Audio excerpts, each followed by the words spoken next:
అనుదిన వాగ్దానం, daily promise. దేవుని నామానికి మహిమ కలుగును గాక. మన ప్రభును ప్రియరక్షకుడైన యేసుక్రీస్తు వారి శుభనామంలో మీకు నా హృదయపూర్వక వందనాలు తెలియజేస్తున్నాను. ఈ దినం దేవుని వాగ్దానం, ఇక మీదట మీకు అపాయం సంభవింపదు. జెఫన్యా 3:15. ఇక మీదట మీకు అపాయం సంభవింపదు. ఆమేన్. ఎందుకంటే తాను మీకు విధించిన శిక్షని యెహోవా కొట్టివేసి ఉన్నాడు. మీ శత్రువులందరినీ ఆయన వెళ్ళగొట్టి ఉన్నాడు. రాజైన యెహోవా మీ మధ్య ఉన్నాడు. ఆయన శక్తిమంతుడు. ఆయన మిమ్మల్ని రక్షించును. అందుచేత మీకు అపాయము సంభవింపదు. Praise lord. కీర్తన 91:7 చూస్తే, నీ ప్రక్కన 1000 మంది పడినను, నీ కుడి ప్రక్కన 10,000 మంది కూలను, అపాయం నీ వద్దకు రాదు. 10వ ఏ తెగులు నీ గుడారం సమీపించదు.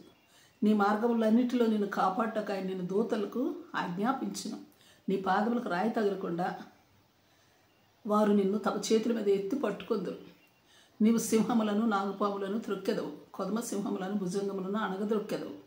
ఎందుకంటే 9వ యెహోవా నీవే నా ఆశ్రయమని నీవు మహోన్నతుడైన దేవుని నీకు నివాస స్థలముగా చేసుకున్నావు గనుక. 1-2 మహోన్నతుని చాటు నివసిస్తూ ఉన్నావు గనుక, సర్వశక్తి నీడను విశ్రమిస్తూ ఉన్నావు గనుక, ఆయనే నా కోట, నేను నమ్ముకున్న దేవుడని యెహోవాను గురించి చెప్పుచున్నావు గనుక. అందుచేత 9, 7, 9 చెప్పబడినట్లుగా అపాయము నీ యొద్దకు రాదని అని రెట్టించి చెప్తా ఉన్నాడు భక్తుడు. Praise lord. కీర్తన 23:4 ఏ అపాయం నాకు భయపడని అవసరం లేదు. ఎందుకంటే మరి 1 యెహోవాయే తనకు కాపరిగా ఉన్నాడు కనుక, ఆ కాపరి తనకు తోడుగా ఉన్నాడు కనుక, ఆయన దుడ్డుకర్ర, ఆయన దండము తను ఆదరిస్తుంది, తను క్రంపరుస్తుంది కనుక. సామెతలు 22:3 అలాగే 27:12 కూడా చూస్తే, బుద్ధిమంతులు అయితే అపాయం వచ్చి చూసి దాక్కుంటారు కనుక. 2 కొరింథీ 4:8 చెప్పబడినట్లుగా అపాయంలో ఉన్నప్పటికీ కేవలం ఉపాయం కలిగిన వారుగా ఉంటారు. దేవుని మరి భక్తుల జీవితంలో ప్రభు ఉంటారు కనుక. రోమా 8:1 యేసుక్రీస్తు ప్రభు దేవుడని నమ్మి విశ్వసించి ఆయన రక్తంలో తమ పాపాలు కడుక్కున్న వారికి ఏ శిక్షా విధియు లేదు.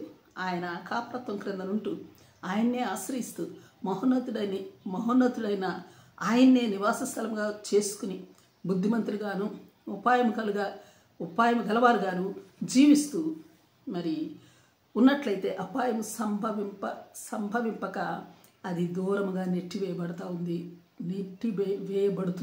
ఆమేన్. Praise lord. ప్రార్థన చేసుకుందాం. ప్రేమ నమ్మకం కలిగిన మా పరలోకపు తండ్రి, నీ పరిశుద్ధ నామమునకు స్తుతులు, స్తోత్రాలు. మహోన్నతుడైన దేవా, సర్వశక్తి సంపన్నుడా యెహోవా, మా కొరకు ప్రాణం పెట్టిన మా మంచి కాపరి యేసయ్య, అపాయములను తప్పించుకున్నట్టి ఉపాయం గల బుద్ధి, జ్ఞాన, వివేచనలు అనుగ్రహించు పరిశుద్ధాత్ముడా, మిమ్మును బట్టి నా నిండు కృతజ్ఞతలు, స్తుతులు, స్తోత్రాలు. దేవా, ఎల్లవేళలా మిమ్మిని ఆశ్రయించు వారముగా ఉండునట్టి కృప మా అందరికీ నాకును అనుగ్రహించమని ప్రార్థిస్తూ యేసు నామములో అడిగి వేడుకొంచున్నాం తండ్రి. ఆమేన్. Praise Lord. రేపు మరొక వాగ్దానంతో మనం కలుసుకుందాం. ప్రతిరోజు ఉదయం ఈ కార్యక్రమాన్ని వీక్షించగలరు. తిరిగి మళ్ళా రేపు ఉదయం కలుసుకుందాం. దేవుడు మిమ్మల్ని దీవించును గాక.